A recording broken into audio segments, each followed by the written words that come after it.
Okay, so let A be a continuous vector point function in orthogonal curvilinear coordinates.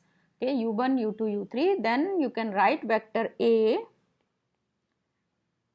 A is a vector, so you can write it as A1 E1 hat plus A2 E2 hat plus A3 E3 hat. Okay. Unit vectors are E1, E2, E3, you know, and E1, A2, A3. They are the components of the vector A. Okay, along the positive direction of E1, along the positive direction of E2, and along the positive direction of E3 respectively. Now let us write down curl of A. Curl of A equal to delta cross A. Okay, so delta cross A means delta cross A1 E1 hat plus A2 E2 hat plus A3 E3 hat. Okay, now this thing is equal to delta cross A1 E1 hat plus A2 plus delta cross A2 E2 hat plus delta cross A3 E3 hat. Okay, now इसको हम 1 2 3 बोल देते हैं. First term, second term and third term. So first term हम derive करेंगे and then second and third by similarly हम उसको लिख देंगे. Okay, so let us derive this first term. Okay, so let us consider this first term. This first term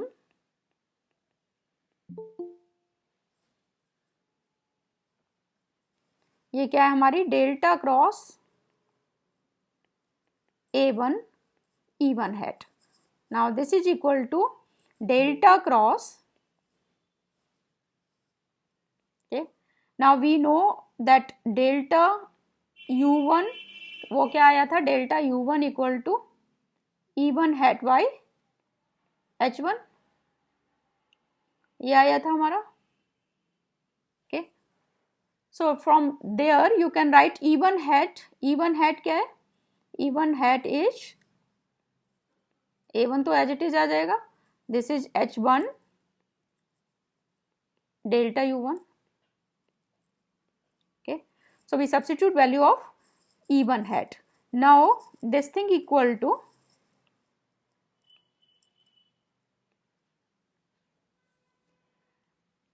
now we can write,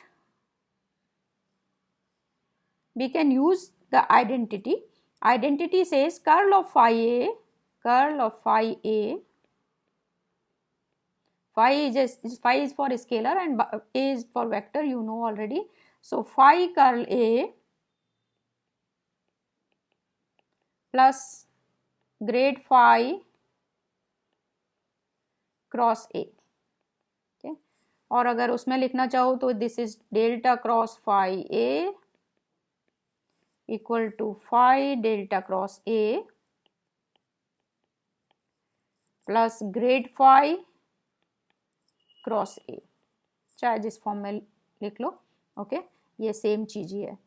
now this thing equal to, तो ये क्या आ गया यहाँ से, delta cross this is phi delta cross A. So phi क्या है हमारा यहाँ पर, A1 E1 है ना, ये स्केलर है A1 E1.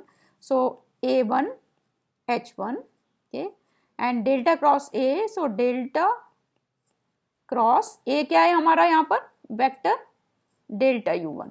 So delta U1, right.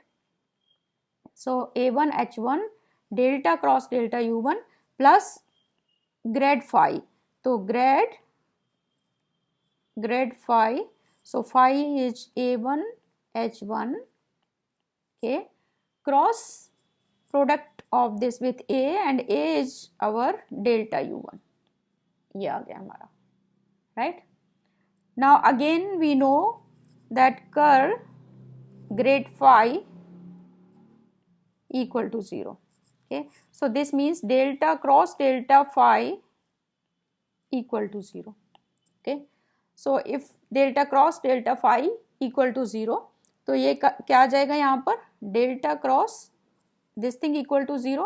so only this term is left. So this first term is 0 and the second term is left. We make use of this. Okay, so second term is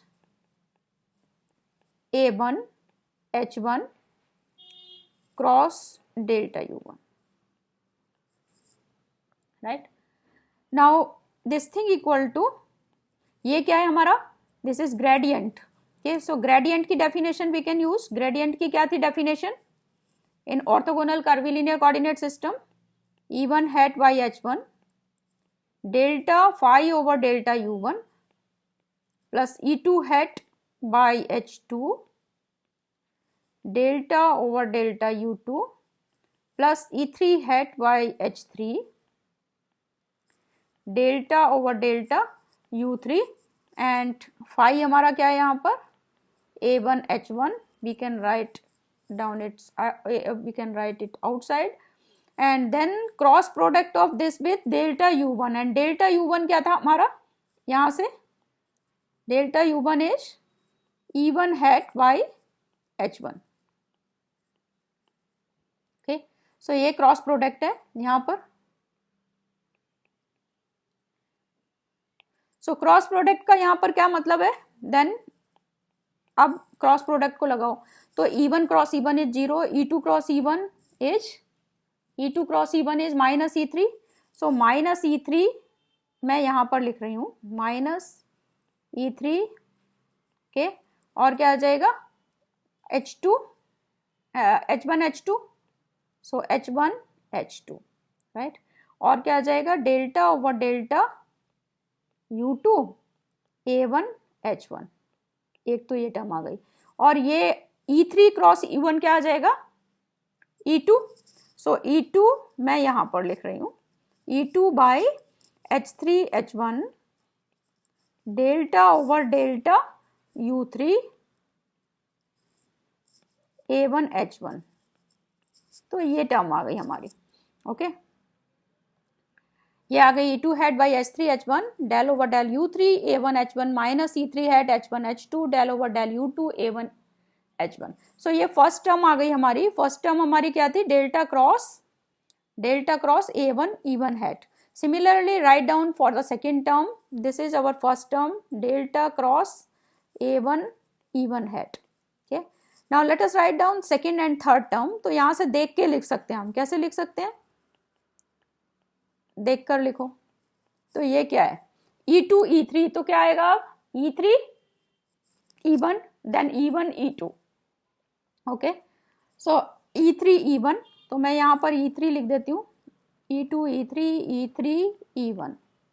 okay, अब यहाँ पर E2 था तो नीचे क्या आया था H3 H1, तो यहाँ E3 है तो क्या आएगा H1 H2. ओके, यहाँ E1 है तो क्या आएगा H2 H3.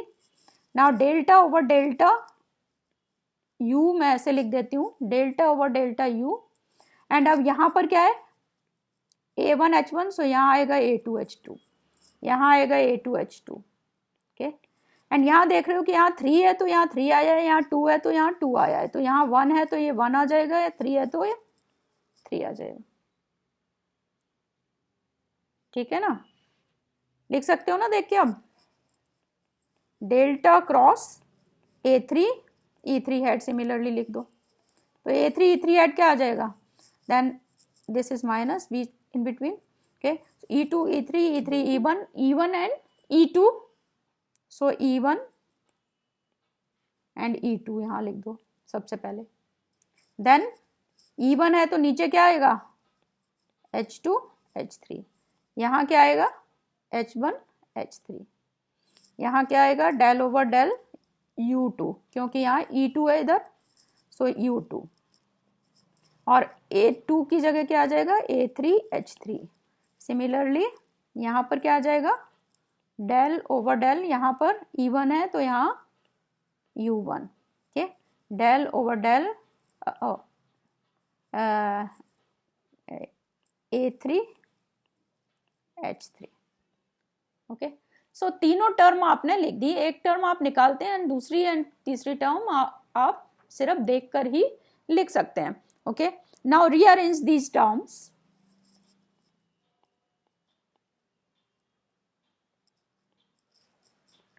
Now rearrange these terms, sum up and rearrange these terms. Okay, so ये इसको 1 2 3 बोल दूं, 1 2 3. Okay, so add 1 2 and 3. Okay, and rearrange.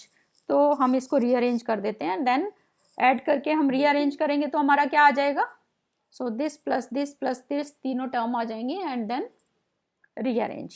So if you rearrange these terms then you get E1 hat. मैं E1 hat by H2 H3 की terms collect कर लेती हूँ. So if you collect these terms तो ये कौन सी आ जाएंगी, यहाँ पर कौन कौन सी सिमिलर है, you can by looking at it you can make out. तो ये 3 है, तो ये U1 U2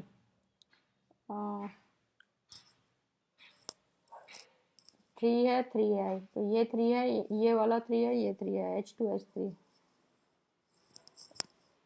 E1 की टर्म कौन कौन सी हैं, एक ये टर्म है, एक ये टर्म है.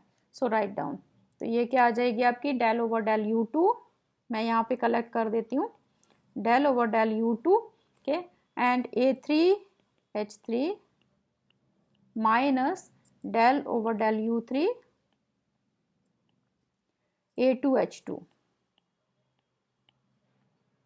Similarly, write down for E2 hat by H1 H3.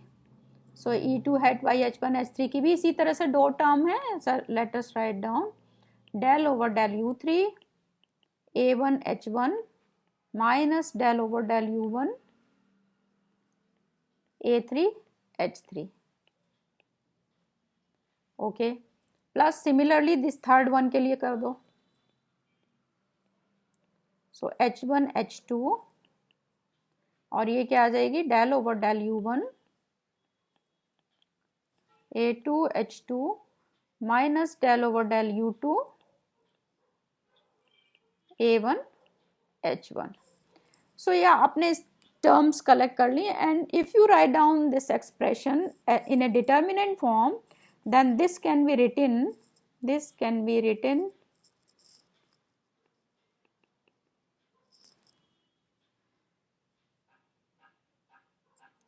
in determinant form as follows.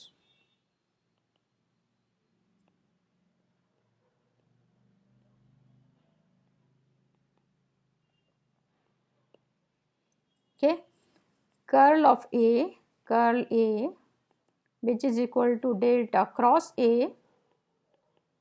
Now if you write down this equal to 1 over H1 H2 H3 and then write down the determinant. So then this is H1 E1 hat, H2 E2 hat plus H3 E3 hat. Slide ऊपर करना, अभी करती हूँ, एक minute. Del over del U1, del over del U2, del over del U3 and यहाँ पर आ जाएगा H1 A1 H2 A2 H3 A3. Okay, so this is the expression for the curl of A in orthogonal curvilinear coordinate system. So चाहे ये ऊपर वाला expression, ये वाला या ये वाला in determinant form, both are for the curl of a vector field A. और ऊपर बस मैं नहीं पे, सिर्फ इसमें फर्स्ट टर्म लिखनी है and then second and third term के सिमिलरली देख कर लिखते जाओ उसको लॉजिक से. Okay,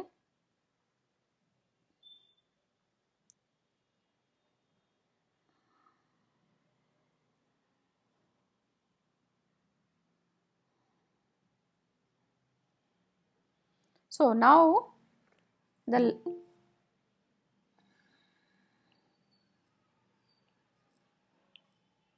now let us write down the Laplacian operator, Laplacian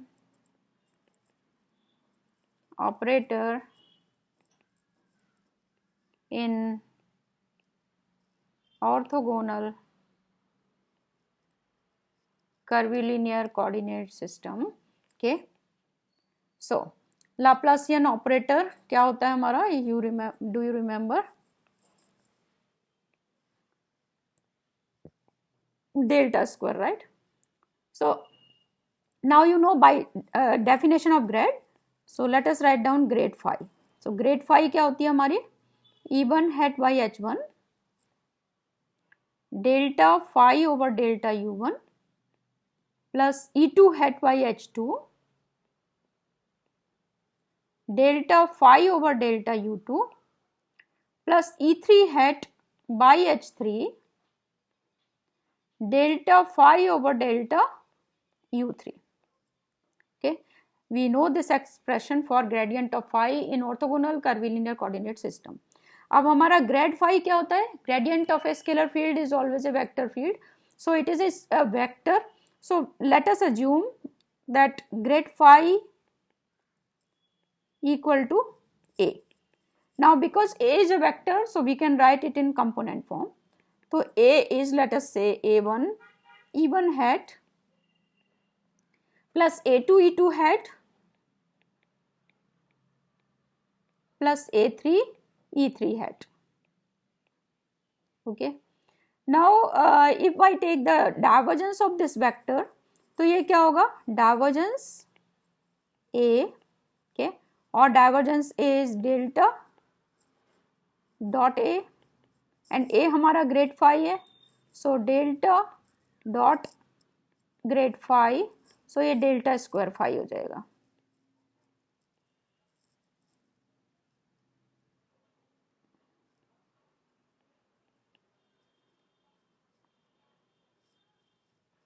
Okay, now this thing equal to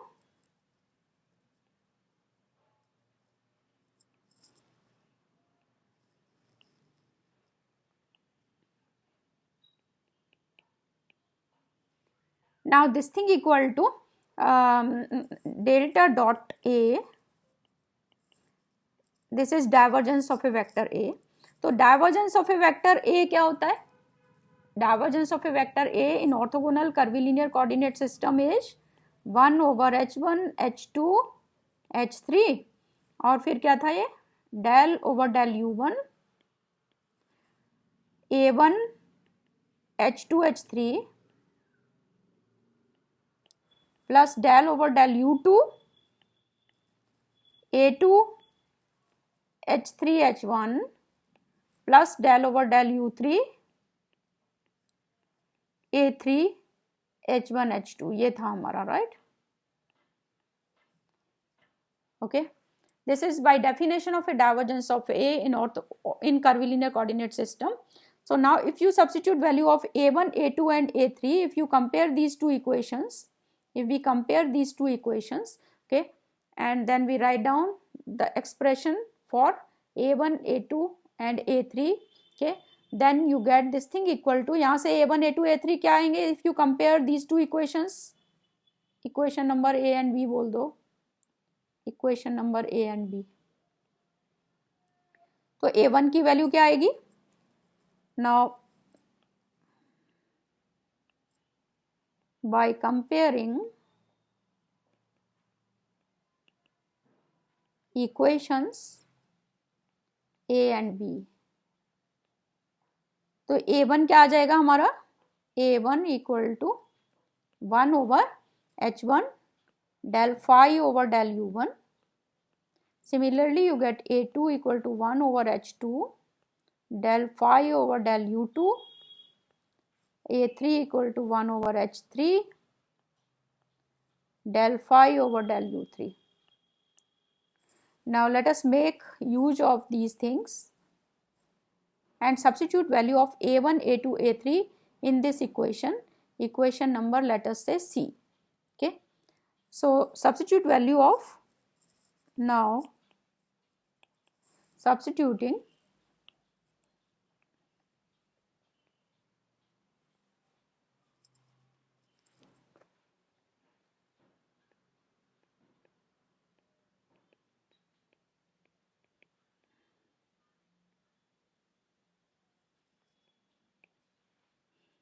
values of A1, A2 and A3 in equation C.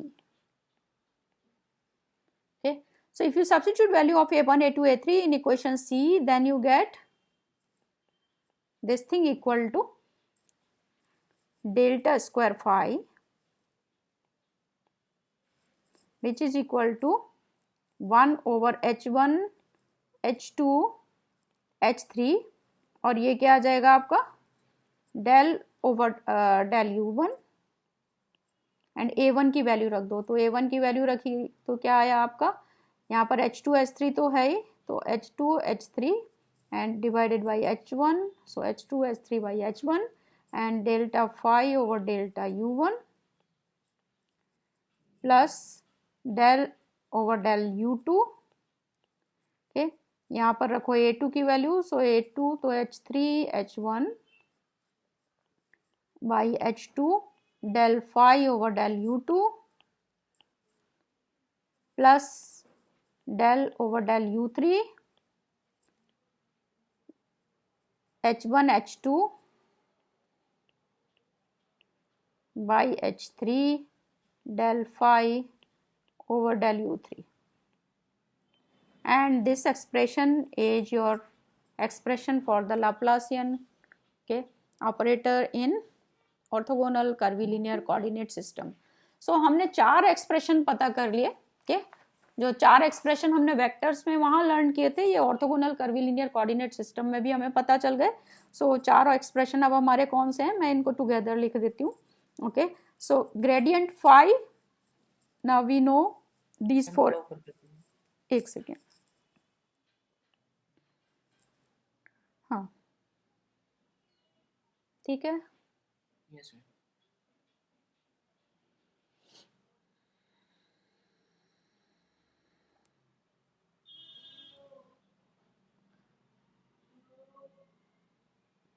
So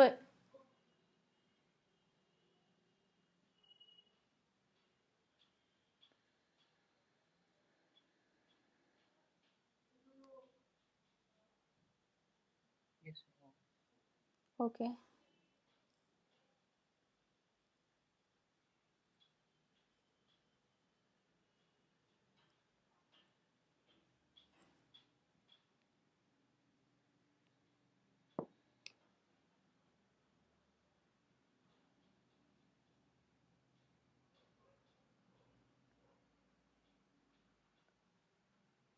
okay.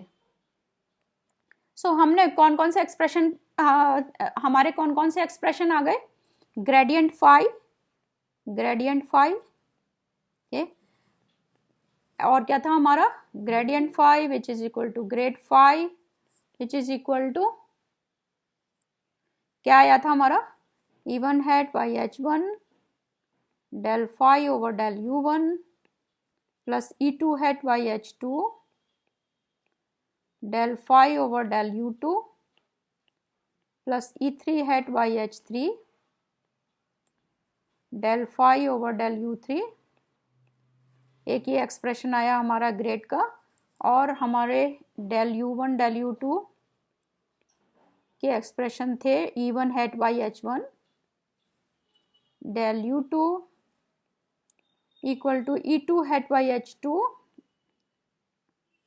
and del U3 E3 hat by H3। फिर हमारा आया था divergence, तो divergence का क्या था, divergence A this is equal to delta dot A, and ये क्या आ गया था हमारा 1 over H1 H2 H3 del by del U1 A1 H2 H3 plus del over del U2 A2 H3 H1 plus del over del U3 A3 H1 H2 and और कौन सा expression था हमारा कर्ल का, सो कर्ल ऑफ A, ये भी हमारा आ गया था this is equal to 1/h1 h2 h3 and फिर हमने इसको डिटर्मिनेंट फॉर्म में लिखा था and this is h1 e1 hat h2 e2 hat h3 e3 hat del over del u1 del over del u2 del over del u3 and ये components हैं हमारे a1 e1 hat a2 sorry h1 a1 h1 a2 h2 a3 h3 okay. ये तीन expression हमारे ये आ गए थे and हमारा लाप्लासियन का ये ऊपर लिखा हुआ है। सो चारों टुगेदर लिख दिया। Okay, now if you look at all these expressions and if you put u1 equal to x, let us say u2 equal to y, u3 equal to z, and if you substitute e1 equal to I, e2 equal to j, e3 equal to k, and if you substitute h1 equal to 1, h2 equal to 1 and h3 equal to 1, then look at these expressions they reduce to the expressions which you get in rectangular coordinate system. Okay, you can see from here अगर आप h1 h2 h3 को 1 रख दो, okay, e1 e2 e3 की जगह replace करके ijk लिख दो एंड u1 u2 u3 की जगह x y z लिख दो, तो एग्जैक्टली ये एक्सप्रेशन सेम है कि नहीं वही वाले, है ना। तो इसका मतलब क्या हुआ कि कार्टेशियन कोऑर्डिनेट सिस्टम ये स्पेशल ऑर्थोगोनल कोऑर्डिनेट सिस्टम में आता है because it is a special case of this orthogonal curvilinear coordinate system. Okay, so and now in your course ये तो आपने बहुत सारा पढ़ा हुआ है रेक्टेंगुलर कोऑर्डिनेट सिस्टम, बट दो और हैं आपके कोर्स में, they are cylindrical coordinate system and spherical coordinate system. Okay, so let us try to understand these two, okay, and then based on that we will do few more examples. So now let us try to understand.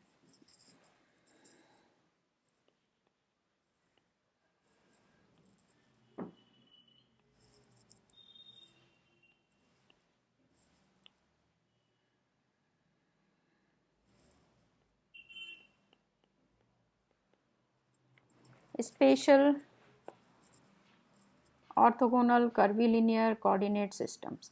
So first one था इसमें हमारा Cartesian coordinate system,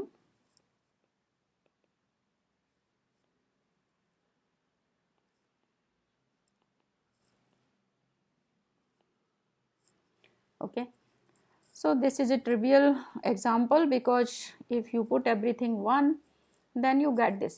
So if you put u1 equal to x, u2 equal to y, u3 equal to z, and if you put e1 hat equal to I, e2 hat equal to j, and e3 hat equal to k, then all the expressions of grade, divergence, curl, Laplacian you get in Cartesian coordinate system or in rectangular coordinate system. And in rectangular coordinate system h1 equal to h2 equal to h3 is also 1. So this is for Cartesian coordinate system. Now let us come to the cylindrical coordinate system.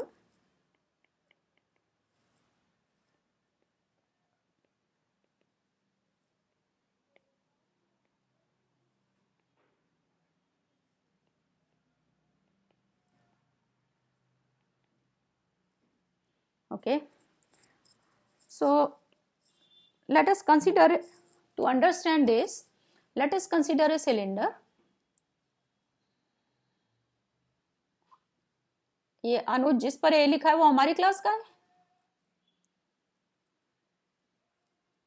Yes, sir. Okay,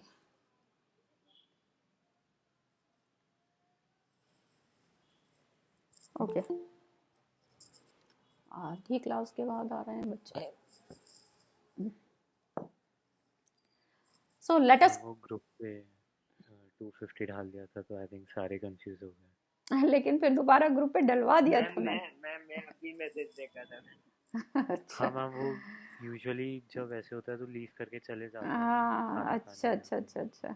मेरे साथ भी यही हुआ था ना कि बीच में वो जो है थोड़ा गैप मिला, तो मैंने कहा चलो लंच ले लेती हूँ। तो मुझे थोड़ी लेट हो गया, अब मैंने कहा चलो अब 10 मिनट बाद ही करूँगी। तो मेरे साथ भी यही हुआ था, I am sorry for that. हाँ मैम इट्स ओके, बट अभी बस इतना, कंफ्यूजन है। अभी ये सिर्फ यही कराया है, मैं अभी एक बार फिर से दिखा देती हूँ जो मैंने कराया है। ये जो है बुक में भी दिए हुए हैं ये एक्सप्रेशन, बट मैंने ये सारे कराए हैं खुद से, तो फिर देख सकते हो आप, बुक में भी लिखे हुए होंगे अगर आपके पास बुक है तो। ठीक है, तो मैंने कर्ल का एक्सप्रेशन कराया था, तो कर्ल का एक्सप्रेशन का पूरा डेरिवेशन कराया था, बट इसको लास्ट में डिटर्मिनेंट फॉर्म में इस तरह से लिखा था ये। तो यहाँ पर और कुछ डिफरेंस नहीं है, H1 H2 H3 एक्सप्रेशंस में अपियर हो जाते हैं, that is the only difference. Okay, and then फिर लाप्लासियन का यहाँ पर मैंने लिखा था, तो ये लाप्लासियन का भी मैंने ये एक्सप्रेशन लिखा था, और फिर इनको हमने टुगेदर यहाँ पर लिख दिया है चारों को। तो आप इसको बाद में देख सकते हो अपने क्लासमेट से, बट यहाँ पर ये एक्सप्रेशन है ग्रेड का। डाइवर्जेंस का आपने कल देखा था, ग्रेड और डाइवर्जेंस का आप सबने देखा ही है। कर्ल वाला ये है नीचे जो लिखा हुआ है। ओके, तो ये डिटर्मिनेंट फॉर्म में मैंने लिख दिया है। सो ये डिटर्मिनेंट फॉर्म में आपको अच्छे से याद है कि कर्ल को कैसे लिखते हैं। तो सिर्फ ये फर्स्ट रो में H1 H2 H3 अपीयर हो जाते हैं, और लास्ट रो में H1 H2 H3 अपीयर हो जाते हैं, एंड यहाँ बाहर आ जाता है 1/H2 H3 H1 H2 H3। Okay, इसका एक्सप्रेशन थोड़ा सा अलग सा है याद रखने में लाप्लासियन का, but you can look at it. Okay, अब मैं बता रही थी special orthogonal curvilinear coordinate system के बारे में। सो in all these expressions if you put these things, means if you put u1 equal to x, u1 u2 u3 analogous थे ना x y z के। सो अगर u1 u2 u3 की जगह x y z रख दो, एंड e1 e2 e3 की जगह i j k रख दो, h1 h2 h3 को बंद कर दो, तो you come to the Cartesian coordinate system. तो इसमें तो कोई प्रॉब्लम थी नहीं, and it is the simplest kind of system जो कि हम करते रहते हैं, अभी तक हम वही करते थे, कि अभी तक हम हर चीज़ में उसी का यूज़ कर रहे थे। But now we want to learn also about cylindrical coordinate system and also to spherical coordinate system. So let us come to the cylindrical coordinate system. So for to understand cylindrical coordinate system, let us consider a cylinder. So if you consider a cylinder, okay, तो infinitely long cylinder है। अब आपने क्या किया कि आपने दो जगह से उसको कट कर दिया, तो वो उसकी फाइनाइट लेंथ है कोई भी। सो दो जगह से अगर आपने कट किया है तो क्या होगा, ऊपर भी सर्कल होगा नीचे भी सर्कल होगा, राइट? कोई भी सिलेंडर है, and if you cut it at two places, let me take my, उसको दिखा के भी कर सकते हैं ना, एक सेकेंड।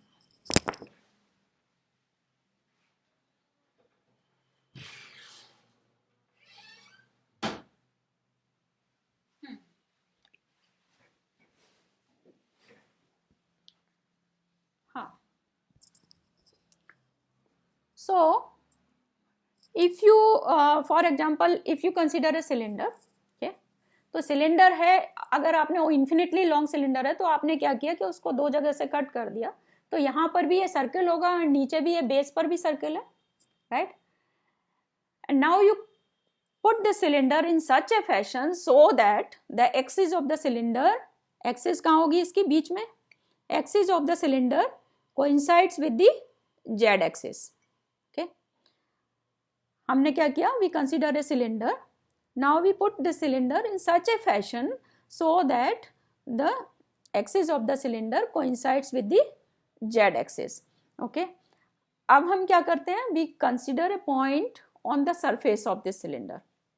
ओके, तो मैं पहले इस फिगर बना देती हूँ, अदरवाइज मैं बोलूँगी और आपको पता नहीं चलेगा कि मैं क्या बोल रही हूँ। So let me first make this diagram for you. Oh, red pen से आ रहा है।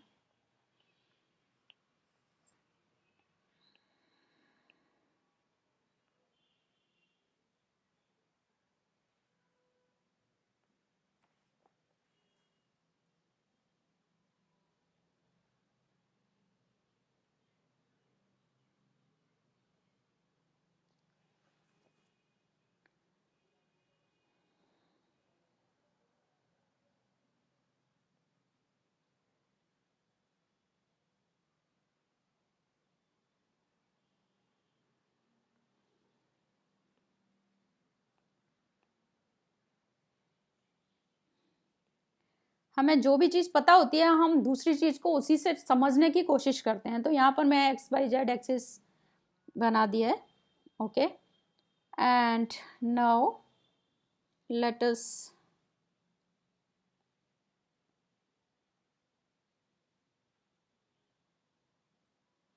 ओके, पूरा ही बन गया तो अच्छी बात है, ओके ओके।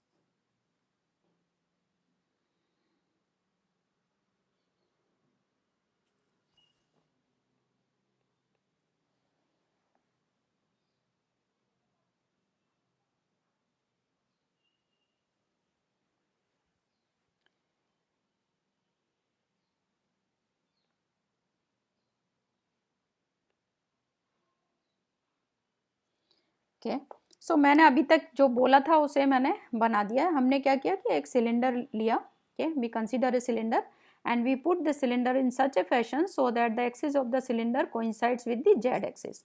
तो ये axis है cylinder की, it is coinciding with the z axis. Now we consider a point P on the surface of this cylinder. Now we take its projection on xy plane. तो projection को मैंने यहाँ पर m बोला है, okay, और you draw a perpendicular to this plane, xy plane, तो ये m आ गया, okay, and let me call this thing n.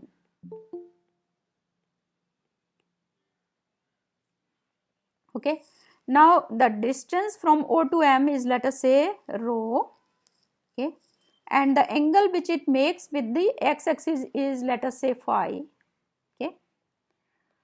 So इसके कोऑर्डिनेट हमारे क्या हो गए, रो एंड फाई, एंड इसका x डायरेक्शन में अब ये क्या हो जाएगा, x, if this angle is phi, this thing is rho, तो ये क्या हो जाएगा आपका रो कॉस फाई, एंड ये एंगल हमारा 90 डिग्री है, यहाँ से यहाँ तक का, ये वाला यहाँ से यहाँ तक का ये 90 डिग्री एंगल है। तो ये क्या हुआ हमारा, इसका इस side this is rho sin phi because rho cos 90 minus phi, so this is rho sin phi, right? Now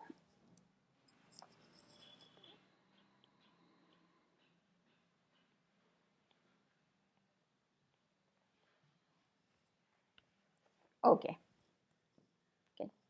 so हमने क्या किया, एक सिलेंडर लिया, सिलेंडर कंसीडर किया, and we put this cylinder in such a fashion so that the axis of the cylinder coincides with the z axis. Now we consider a point on the surface of this cylinder and we take its projection on this xy plane m, okay, and if rho and phi they are the polar angles, then the coordinate of this point is rho and phi, okay, and इसका rho का इस side component क्या हो जाएगा, x direction में rho cos phi, if this angle is phi,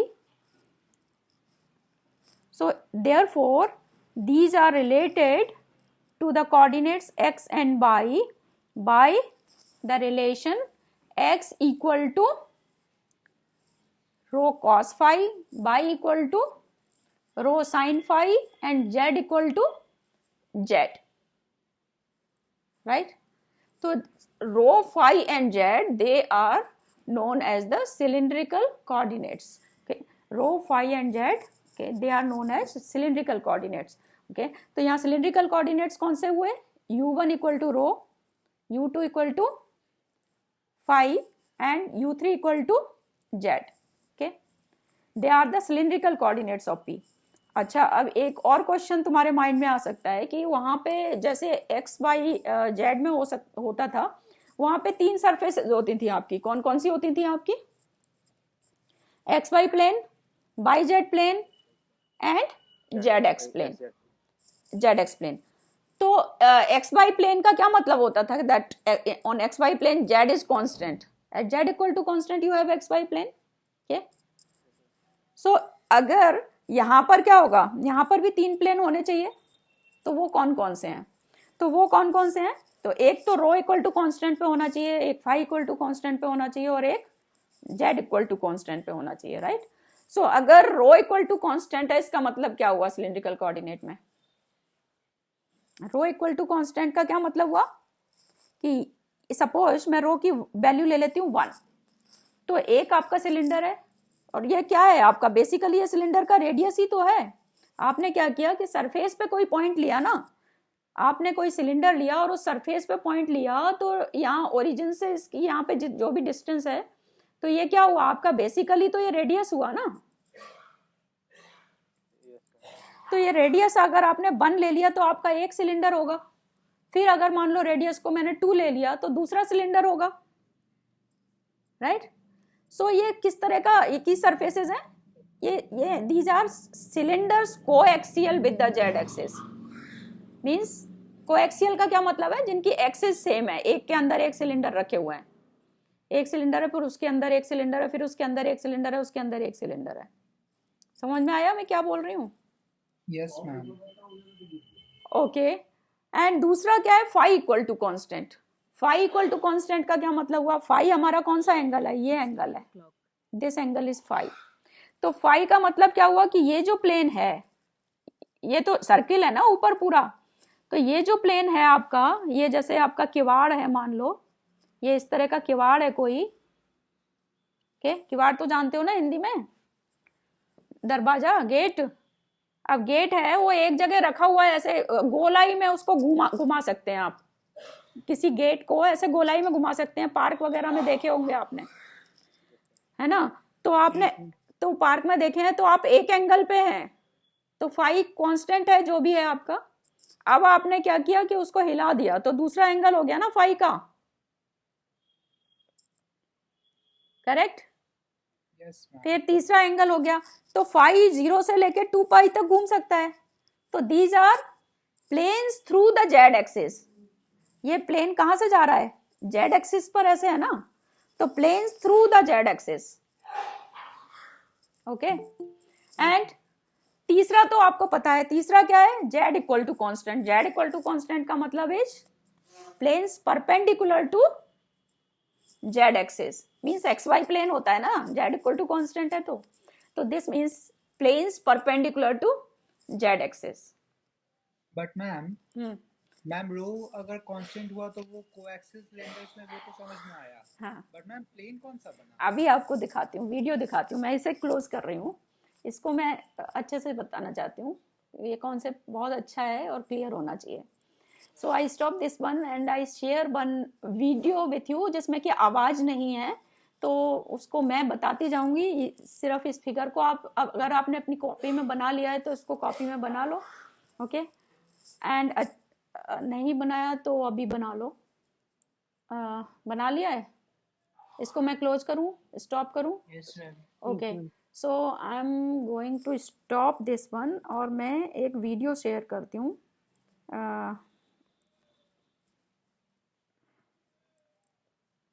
Stop, and now I share one video with you, and this video is about cylindrical coordinate system. इसमें आवाज नहीं है, so don't worry.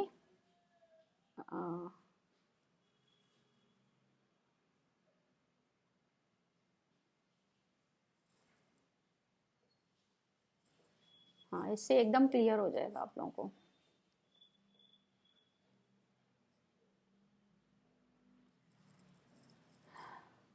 हाँ, ये देखो, ये तो कोई सिलेंडर बना हुआ है, ओके।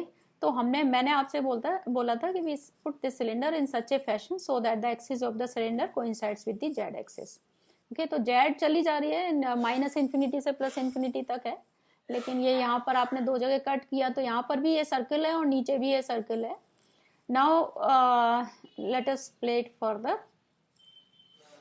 तो ये देखो, ये फाई के लिए था पहले, ये फाई के लिए, ये वाला फाई के लिए है, तो ये कहाँ गया, ये पहले 2 डायमेंशन में दिखाया, पहले 2 डायमेंशन में दिखाया था, देखो ये नहीं, इससे पहले था ना, थोड़ा सा पहले, ये जो आपका वेक्टर घूम रहा है और ये प्लेन है इस तरह का, ओके।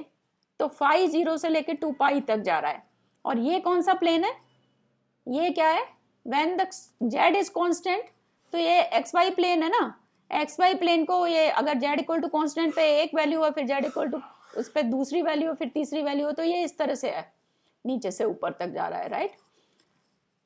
z की वैल्यू -∞ से +∞ तक जा सकती है, ओके।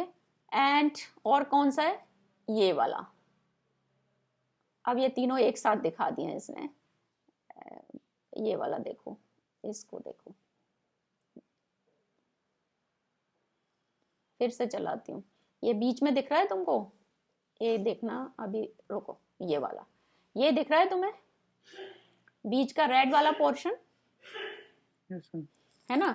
तो ये रेड वाला पोर्शन फाई के लिए है, तो ये फाई के लिए ये इस तरह से पूरे में घूम सकता है ना ये, तो फाई की वैल्यू 0 से 2 पाई के बीच में हो सकती है, ओके।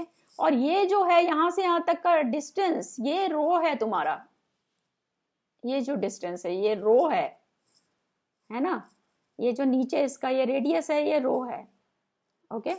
तो रो कहां से कहां तक जा सकता है, rho must be greater than equal to 0, rho की वैल्यू 0 होगी तब तो ये z एक्सिस ही होगा ना, बट रो की वैल्यू, सो रो की वैल्यू हमारी ग्रेटर देन 0 होनी चाहिए, ग्रेटर देन और इक्वल टू 0। एंड फाई की वैल्यू हमारी कहां से कहां तक जाती है, 0 to 2 पाई, ओके। और z कहां से कहां तक हो सकता है हमारा, -∞ to +∞। अब मैं इसको फिर से चलाती हूँ पूरा, देखती हूँ इसमें और क्या दिखाया है, पर इसमें और आगे की चीजें भी दिखाई होंगी, तो इसलिए वो तुम्हें समझ नहीं आएगा, अभी सिर्फ सिलिंड्रिकल कोऑर्डिनेट सिस्टम को देखो। अब ये देखो तीनों को दिखाया है, तीनों को दिखाया है एक साथ, ओके। तो यहाँ पर ये रो, फाई एंड जेड तीनों को दिखाया हुआ है एक साथ, ओके। सो सिलिंड्रिकल कोऑर्डिनेट सिस्टम क्या है, if m is the projection of a point p on the xy plane and rho phi are the polar coordinates of m in the xy plane, then these variables u1 equal to rho, u2 equal to phi and u3 equal to z, they are called cylindrical coordinates of p, cylindrical coordinate of that point p, okay. And you can relate cylindrical coordinate with Cartesian coordinates by the relation, वो क्या था, x equal to rho cos phi, by equal to rho sine phi, and z equal to, यहाँ पर क्या होगा, z तो z ही रहेगा, so z equal to z। और यहाँ पर सरफेस कौन सी हो जाएंगी, rho equal to constant, when rho equal to constant then these are the cylinders which are coaxial with the z axis. Coaxial का मतलब है जिनकी एक्सिस कॉमन है, ओके। और फाई इक्वल टू कॉन्स्टेंट का क्या मतलब है, these are the planes through z axis, तुमने देखा ना कि वो जेड एक्सिस पर ऐसे घूम रहा था चारों तरफ, okay. So these are the planes through z axis. और तीसरा था हमारा z equal to constant, and z equal to constant का मतलब है this is a plane perpendicular to Z axis. I hope कि तुम्हें थोड़ा बहुत समझ में आ गया होगा। मैम एक डाउट है, हाँ बोलो। मैम अगर फाई कांस्टेंट है तो वो घूम क्यों रहा है, फाई कांस्टेंट लोगे तो फाई की वैल्यू 0 से 2 पाई तक जा सकती है, वो तो समझाने के लिए मैंने बोला था कि अगर मान लो आपने फाई की कोई कांस्टेंट वैल्यू ले ली, आपने ले लिया 45 डिग्री, तो आप एक जगह खड़ा है, आपका वो जो गेट है एक जगह खड़ा है, अब तुमने 45 की जगह 60 डिग्री ले ली तो तुम्हारा गेट दूसरी जगह है, कांस्टेंट वैल्यू लोगे तो उसकी पोजीशन चेंज होगी ना। प्लेन थ्रू जेड एक्सिस है ना मैम फाई कांस्टेंट पे, हाँ, phi equal to constant means planes through z axis. Ma'am r constant पे क्या था मैम, आर नहीं है, रो है, सॉरी रो है, रो इक्वल टू कांस्टेंट पर था cylinders coaxial with the Z axis.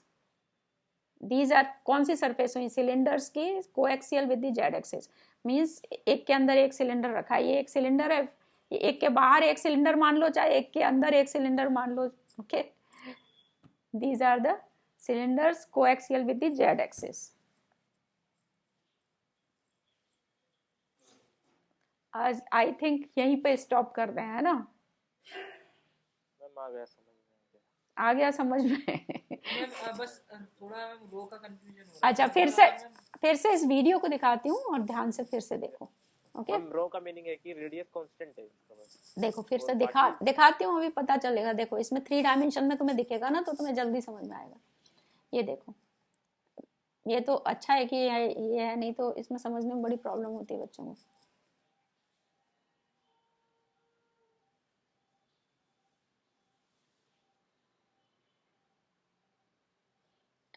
अभी जहाँ पे वो दिखाया होगा तब बताऊंगे आपको। ये तो इन्होंने सरफेसेस दिखाई हैं।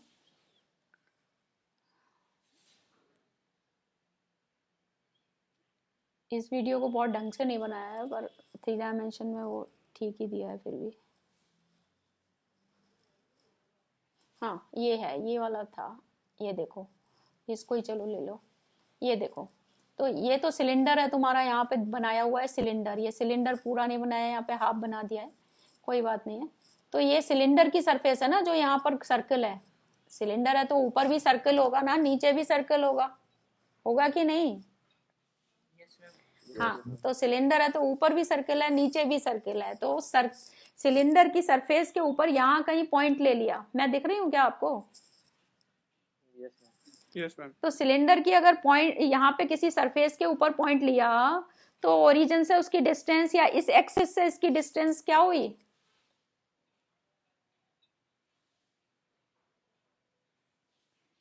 पॉइंट पी का ये डिस्टेंस क्या है? आर ही तो है, यस आ रहा है। रेडियस ही तो है।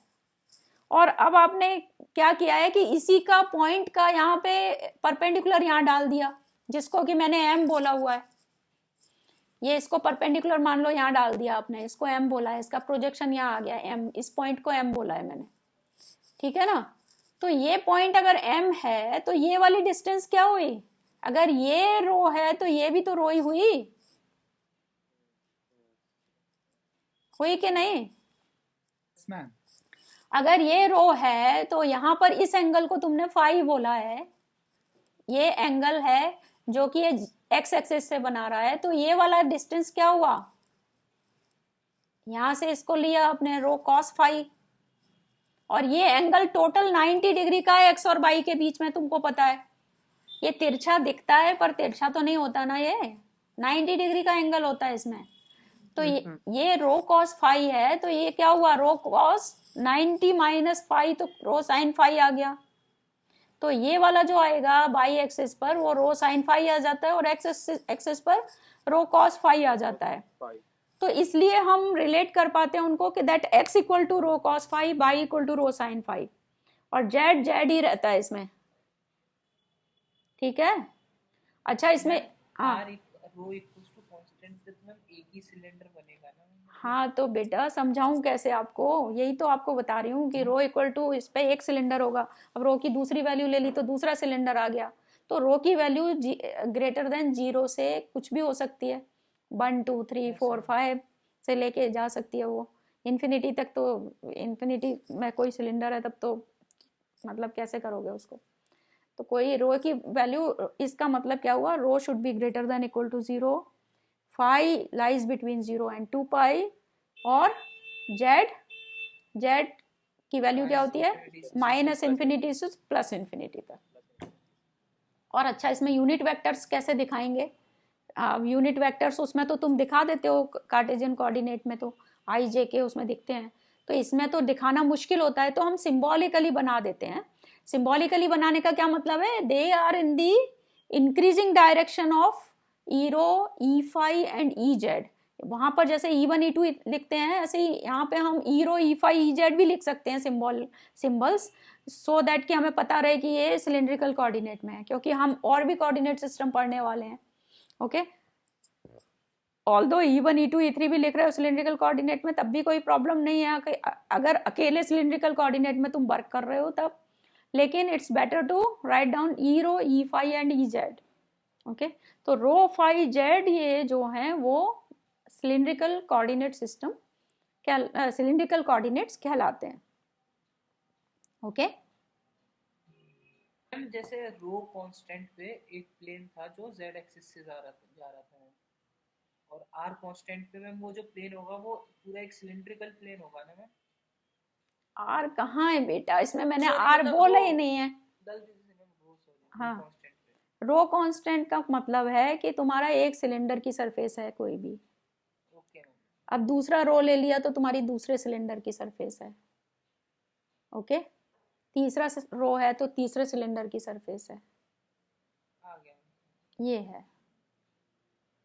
ओके, अगर ये दो कॉन्सेप्ट समझ में आ जाएंगे तो इसमें है तो कुछ नहीं, इसको बेसिकली तो आपको यही याद रखना है कि एक्स वाई जेड से इसका क्या रिलेशन है, प्लस इसके बेस्ड मतलब निकालने क्वेश्चंस आने चाहिए कि किसी वेक्टर को how you can write in cylindrical form. Okay, so वो नेक्स्ट टाइम करेंगे, अभी इतना ही रहने देते हैं। अच्छा, इसमें ईरो ई फाई ई जेड दिखाया है क्या? अगर दिखाया है तो मैं यहाँ पे दिखा देती हूँ। यहाँ पे दिखाए तो हैं ये यूनिट वेक्टर्स, तो यहाँ पे यूनिट वेक्टर्स को a rho a phi and a z लिखा है, जबकि मैं ईरो ई फाई ई जेड लिखती हूँ बिकॉज वही यूज होते हैं यूजुअली। तो यहाँ पर एरो है, जो एरो दिखाया है यहाँ पर रेड से, तो ये रेड से दिखाया है, तो इंक्रीजिंग डायरेक्शन ऑफ रो में दिखा दिया है ना, सिंबॉलिकली दिखाए हैं यहाँ पे, लिटरल मीनिंग नहीं है इसका, और इंक्रीजिंग फाई की डायरेक्शन में ये फाई दिखा दिया है। ओके, तो ये ए फाई दिखा दिया या ई फाई, और ये ए जेड इसकी डायरेक्शन में दिखाया है इसीलिए।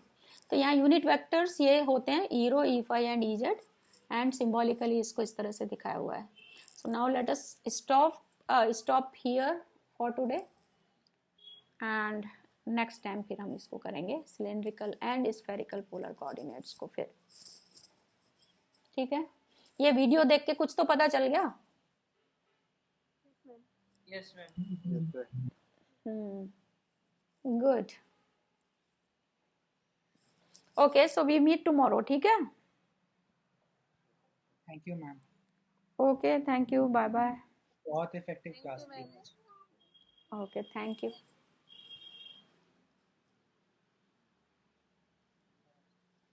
नमस्ते।